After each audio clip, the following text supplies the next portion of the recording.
गगन मंडल से उतरे सदगुरु सत्य कबीर, जलज माही पोढ़न कियो सब पीरन के पीर। सर्व सृष्टि के रचनहार कबीर परमात्मा चारों युगों में इस धरा पर आते हैं और आम साधारण व्यक्ति की तरह लीला करते हुए मानव समाज को सद्भक्ति मार्ग देकर चले जाते हैं। आज से लगभग 600 वर्ष पूर्व कलयुग में अपने वास्तविक नाम कबीर नाम से सतलोक से चलकर कबीर प्रभु जी काशी के लहरतारा नामक तालाब में एक कमल के फूल पर सन 1398 ईस्वी संवत 1455 में ज्येष्ठ मास की पूर्णिमा को ब्रह्म मुहूर्त में प्रकट हुए थे। उन्हें नीमा और नीरू नाम के जुलाहा दंपत्ति ने पाला था। बात 1403 ईस्वी की है, जब कबीर प्रभु जी 5 वर्ष के थे। बालक रूप परमेश्वर कबीर साहिब जी ने 5 वर्ष की आयु से ही अपने अद्वितीय आध्यात्मिक ज्ञान में उस समय के सुप्रसिद्ध विद्वानों, ब्राह्मणों, काजी और मौलवियों के छक्के छुड़ाना शुरू कर दिया था।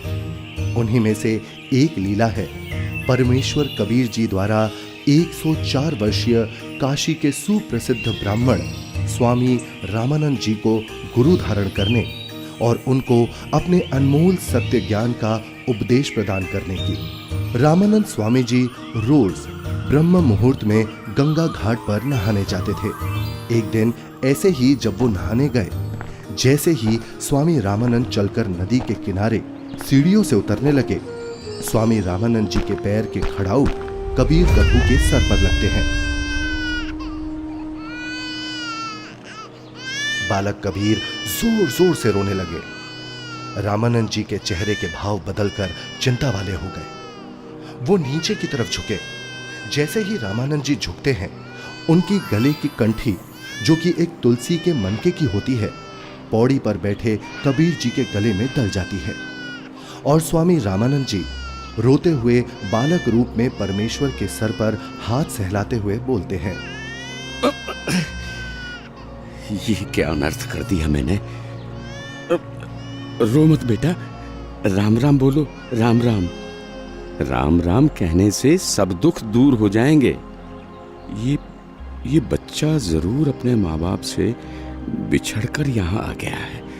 ऐसा करता हूँ, स्नान करने के पश्चात इसे आश्रम ले चलता हूँ और फिर इसके माता पिता के बारे में पता करता हूँ।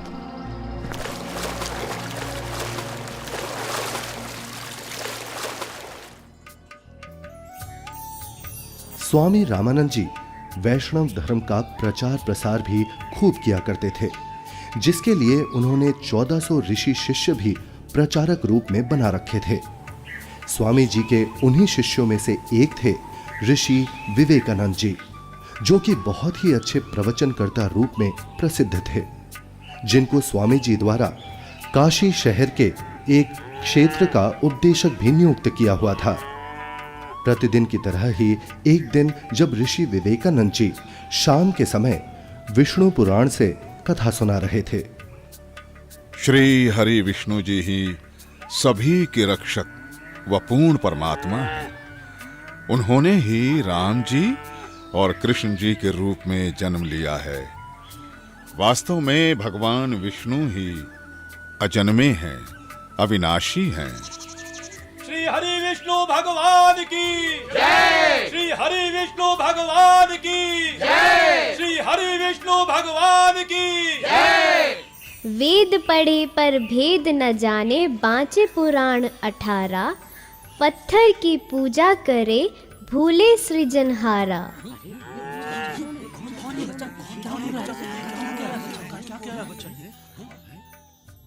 हे ऋषिवर, भगवान विष्णु अजन्मे और अविनाशी नहीं है। अब इसमें देखिएगा ब्रह्मा विष्णु महेश की क्या स्थिति है। श्रीमद् भगवत गीता, गीता प्रेस गोरखपुर से प्रकाशित है। संपादक हनुमान प्रसाद पोदार, चिमनलाल गोस्वामी। प्रकाशक एवं मुद्रक हैं गीता प्रेस गोरखपुर, गोविंद भवन कार्यालय कोलकाता का संस्थान। अध्याय 4 चल रहा है, 123 पृष्ठ पे।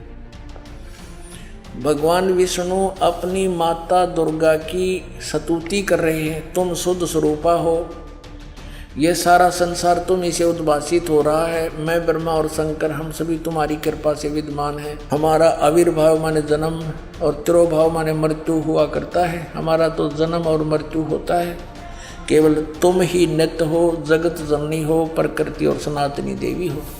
अब इसका क्या अर्थ है? ब्रह्मा विष्णु महेश नासवान है, इनकी जन्म मृत्यु होती है।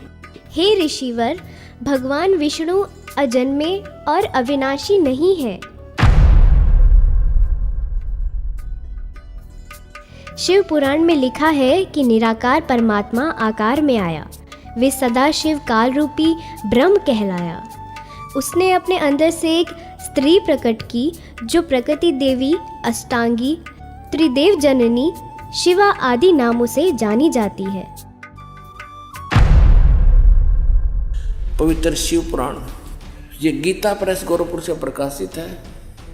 सचित्र मोटा टाइप, केवल हिंदी। संपादक है हनुमान प्रसाद पोदार। और ये प्रकाशित कहाँ से है? प्रकाशक एवं मुद्रक हैं गीता प्रेस गोरखपुर, गोविंद भवन कार्यालय कोलकाता का संस्थान। अब देखना ये रुद्र संहिता का, अब हम छठा अध्याय पढ़ रहे हैं 101 पृष्ठ पे। देवर से एक समय ब्रह्मा जी बता रहे अपने पुत्र नारद को, एक समय उस आनंद वन में रमण करते हुए शिवा और शिव के मन में ये इच्छा हुई, दुर्गा और काल के मन में, कि दूसरे पुरुष की सृष्टि करनी चाहिए, यानी कोई पुत्र उत्पन्न करना चाहिए, जिस पर यह सृष्टि संचालन का महान भार रखकर हम दोनों केवल काशी में रहकर इच्छा अनुसार वितरे और निर्वाण धारण करें। ऐसा निश्चय करके शक्ति सहित सर्वव्यापी परमेश्वर शिव ने, इस काल ने अपने वाम भाग के 10वें अंग पर अमृत मल दिया। फिर तो वहाँ से एक पुरुष प्रकट हुआ, यानी इन्होंने पति पत्नी व्यवहार किया काल और दुर्गा ने, और वहाँ से एक पुत्र की उत्पत्ति हुई। देखिएगा 102 पृष्ठ पे, 102 पृष्ठ पे शिव ने कहा, वो बालक उत्पन्न हुआ, उसके कहा कि वत्स, काल ने कहा बेटा, व्यापक होने के कारण तुम्हारा विष्णु नाम विख्यात हुआ। फिर काल रूपी ब्रह्म ने एक काशी नामक सुंदर स्थान बनाया। वहाँ दोनों शिव तथा शिवा अर्थात काल रूपी ब्रह्म तथा दुर्गा पति पत्नी रूप में निवास करने लगे। भगवान विष्णु इनकी ही संतान है।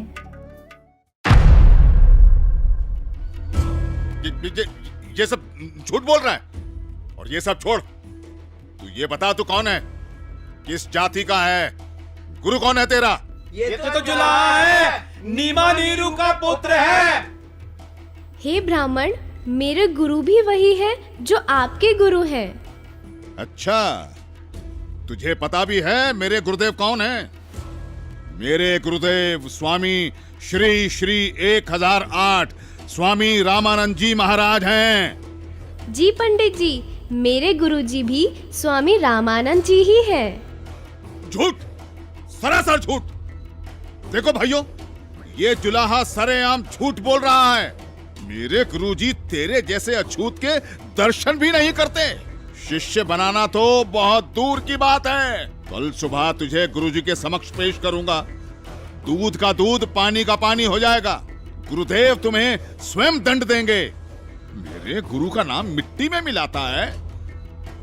तुम भी आना भाइयों, देखना अपनी आंखों से। इस कबीर जुलाहे का झूठ कल सबके सामने आ जाएगा। हाँ, हम सब आएंगे, हम सब आएंगे, हम सब आएंगे।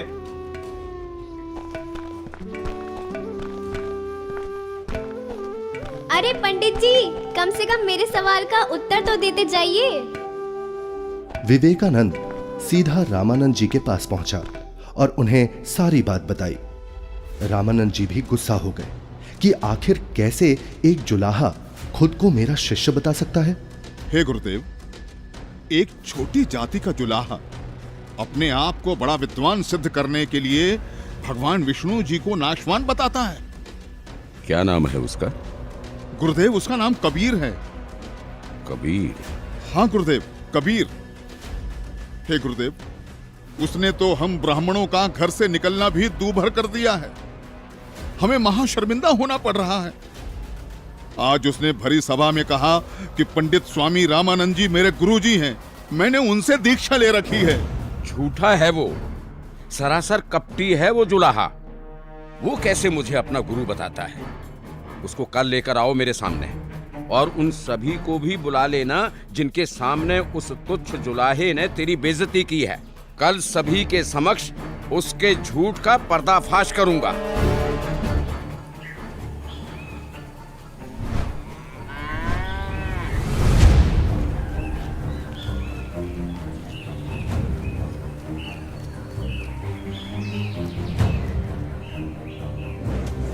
नीरू जुलाहे का घर कहाँ है?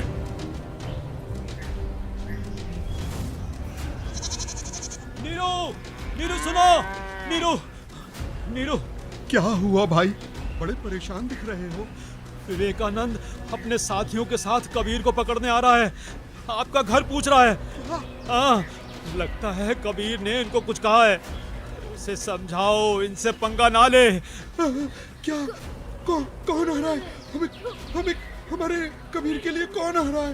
कौन पकड़ेगा? नीमा और नीरू डर जाते हैं और कबीर को झोपड़ी के पीछे ले जाकर कंबल से उड़ाकर छुपा देते हैं। तभी विवेकानंद वहां पहुंच जाता है। कहाँ है वो दंड बालक कबीर? कल उसने भरी सभा में मेरे गुरुदेव का अपमान किया है। आज सबके सामने गुरुजी उसकी पिटाई करेंगे। हे ब्राह्मण जी, क्या बात है? इतना क्रोधित मत होइए। हमारा कबीर किसी का अपमान कर ही नहीं सकता। न जाने क्यों आप हमारे कबीर के पीछे पड़े हैं। मेरा कबीर यहाँ नहीं है। अच्छा, अभी पता चल जाएगा। तोड़ डालो इसकी झोपड़ी को और ढूंढ कर निकालो उस अधर्मी कबीर को। रुक जाइए, हम हाथ जोड़ते हैं। हमारे कबीर ने कुछ नहीं। घर में घुसकर विवेकानंद और उसके शिष्य तोड़ फोड़ करने लगते हैं तो कबीर प्रभु जी से नहीं रहा जाता। वो सामने आ जाते हैं। छोड़ो यहाँ, सब कुछ तोड़ फोड़ दो, सब कुछ। हे विवेकानंद ब्राह्मण, मैं यहाँ हूँ, झोपड़ी के पीछे। झोपड़ी के पीछे? पकड़ो उसे। पकड़ो। विवेकानंद उन्हें बंदी बना लेता है। फिर जब नीमा और नीरू कबीर प्रभु को बचाने की कोशिश करते हैं तो विवेकानंद उन्हें धक्का मारता है और हिंसा करते हुए कबीर प्रभु को रामानंद जी के पास ले जाता है। विवेकानंद और साथ आए शिष्य बालक को छुड़ाने के लिए बीच में आए नीरू और नीमा के ऊपर भी हाथ उठाते हैं।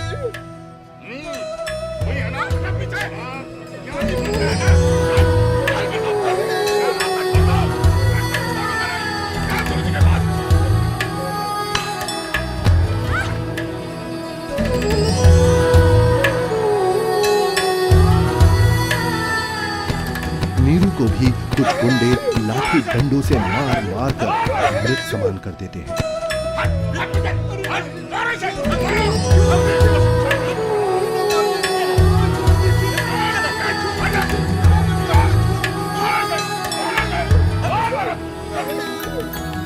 साच कहू जग मार ही, या झूठ कही ना जाई हो। साच न पूरा पावते, ये झूठे जगपति आई हो।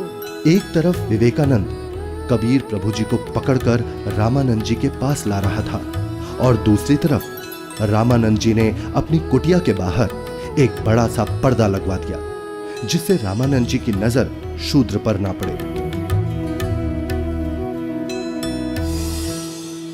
हे स्वामी, आपके आदेश के अनुसार पर्दा लगवा दिया है जिससे कबीर की नजर आप पर ना पड़े। कबीर को इस पर्दे के पीछे ही खड़ा किया है।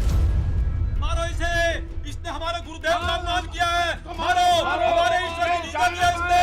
मारो उसको, मारो उसे, मारो।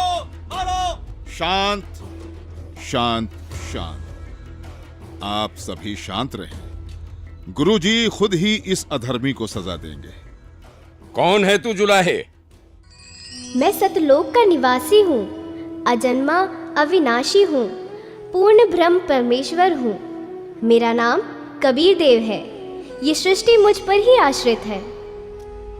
तू हाड़ मांस का बना मुसलमान के टुकड़ों पर पलने वाला नीच जुलाहा जाति का बालक है। तू खुद को परमात्मा कहता है। सत्य यही है कि मैं ही सर्वशक्तिमान परमेश्वर हूँ और आप ही मेरे गुरुजी हैं। आप मुझे अपशब्द कह रहे हैं तो भी मुझे आनंद आ रहा है गुरुदेव। तू ऐसे नहीं मानेगा ना जुलाहे। तू थोड़ी देर प्रतीक्षा कर, मैं पहले पूजा कर लेता हूँ, फिर तुझे देखूंगा।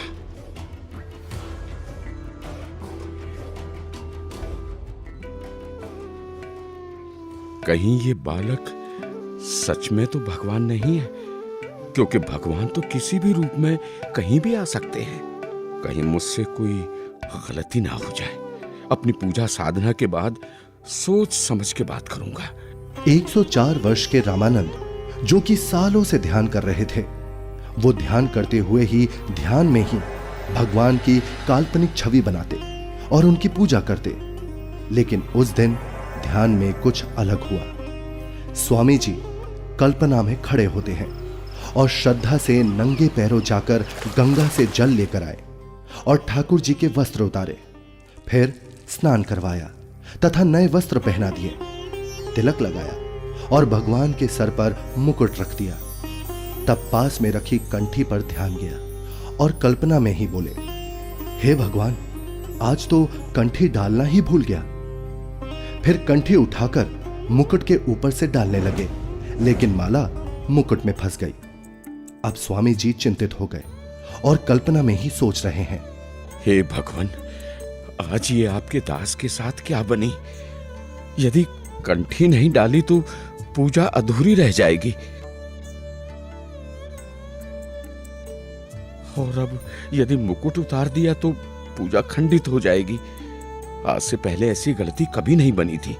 हे प्रभु, आज क्या गलती बन गई मुझ पापी से? आज का तो मेरा सारा दिन ही व्यर्थ गया।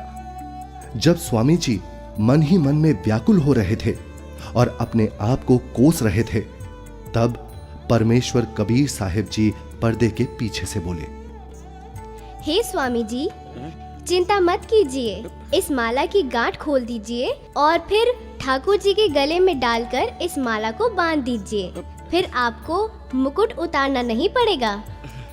स्वामी रामानंद जी ने जब कबीर साहिब जी की पर्दे के पीछे से आवाज सुनी तो उन्हें एकदम झटका सा लगा।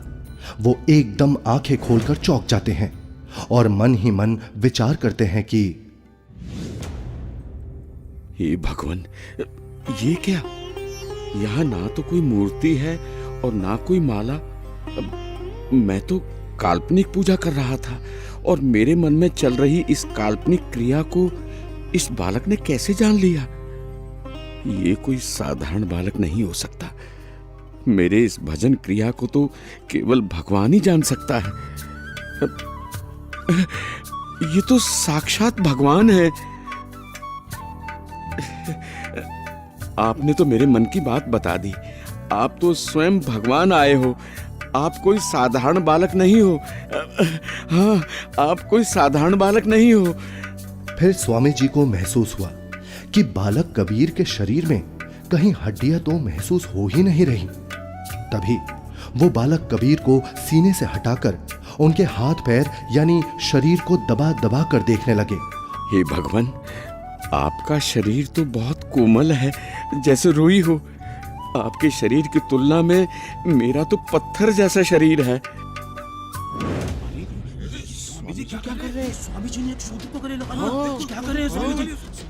लगता है कि बुढ़ापे में गुरुजी का दिमाग हिल गया है, जो शूद्र को गले से लगा लिया। हे भगवान, अगर आपकी आज्ञा हो तो मेरी कुछ शंका है। कैसी शंका गुरुदेव? हे भगवान, एक बात समझ नहीं आई। आपने झूठ क्यों बोला? कैसा झूठ स्वामी जी? आप कह रहे थे कि आपने मुझसे उपदेश ले रखा है, लेकिन मैंने तो आपको कभी नाम दीक्षा नहीं दी। स्वामी जी, याद कीजिए, एक समय आप पंचगंगा घाट पर स्नान करने के लिए गए थे। मैं वहाँ पौड़ियों पर लेटा हुआ था। आपके पैरों की खड़ाऊ मेरे सिर पर लगी थी और मैं पीड़ा के कारण रो रहा था। तब आपने मेरे सिर पर हाथ रखा और कहा कि बेटा राम राम बोलो। तो स्वामी जी, आप मेरे गुरु बन गए और मैं आपका शिष्य। मेरा तो उद्देश्य ही वहां पर आपसे दीक्षा लेना था। हाँ, अब याद आया। परंतु वो तो बहुत छोटा बच्चा था। वो देखिए स्वामी जी, क्या मैं ऐसा था? स्वामी जी ने जिधर बालक कबीर जी इशारा कर रहे थे, उधर 2.5 वर्ष के उसी बालक को चारपाई पर लेटा देख चौंक जाते हैं और बार बार कभी 5 वर्ष के रूप में खड़े परमात्मा को देखते हैं तो कभी 2.5 वर्ष वाले रूप को। फिर आंखें मल मल कर देखते हैं कि कहीं आंखें धोखा तो नहीं खा रही। इतने में 2.5 वर्ष वाला बालक चारपाई से हवा में उड़ा और 5 वर्षीय बालक के रूप में खड़े कबीर साहिब जी में समा गया और 5 वर्ष वाले बालक के रूप में कबीर साहिब जी वहीं खड़े हैं। मेरा संशय मिट गया। आप ही पूर्ण ब्रह्म हैं। हे परमेश्वर, आपको हम कैसे पहचानें? आप किस जाति में उत्पन्न तथा कैसी वेशभूषा में खड़े हैं? कैसे एक छोटे से बालक के रूप में धोती कुर्ता पहने जुलाहा जाति शूद्र वर्ण में उत्पन्न हुए हैं दाता? हे मालिक, हम तुच्छ बुद्धि जीव आपको कैसे पहचाने? अपने इस अनजान बालक की गलती क्षमा करना प्रभु। ऐसा मत कहिए स्वामी जी, आप मेरे गुरुदेव हैं और मैं आपका शिष्य। नहीं भगवान, मैंने आपको पहचान लिया है।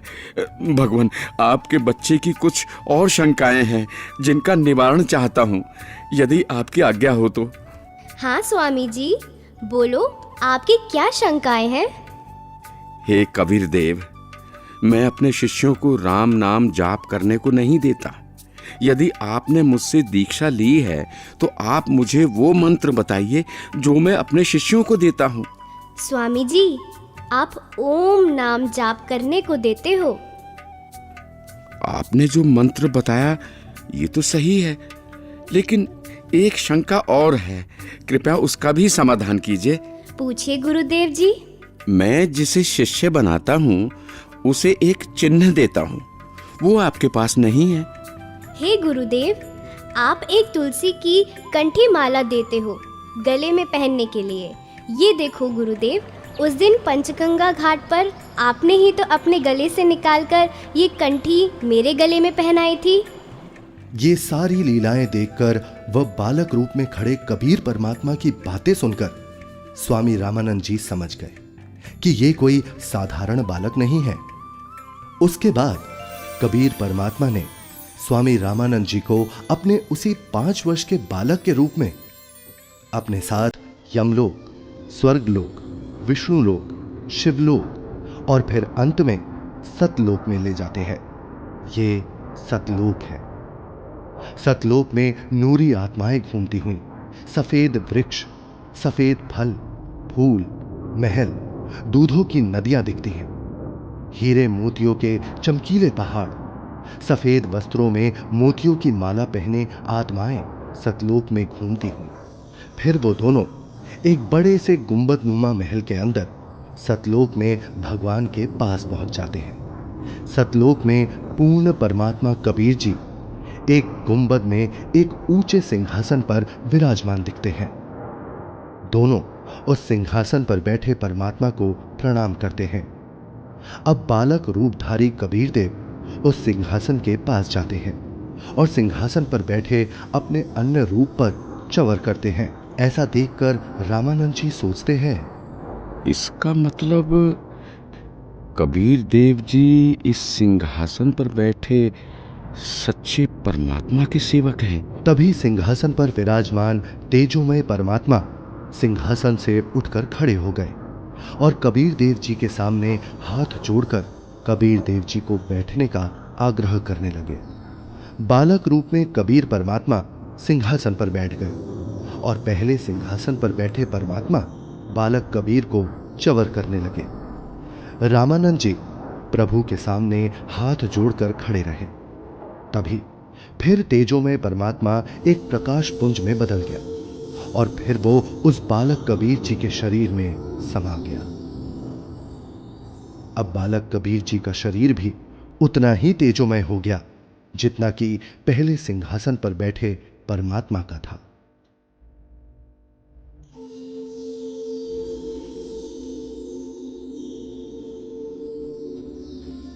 बोलत रामानंद जी सुनो कबीर करतारे, गरीबदास सब रूप में तू ही बोलनहार। दोहू ठोर है एक तू, बया एक से दो, गरीबदास हम कारणे तुम आए हो मगजो।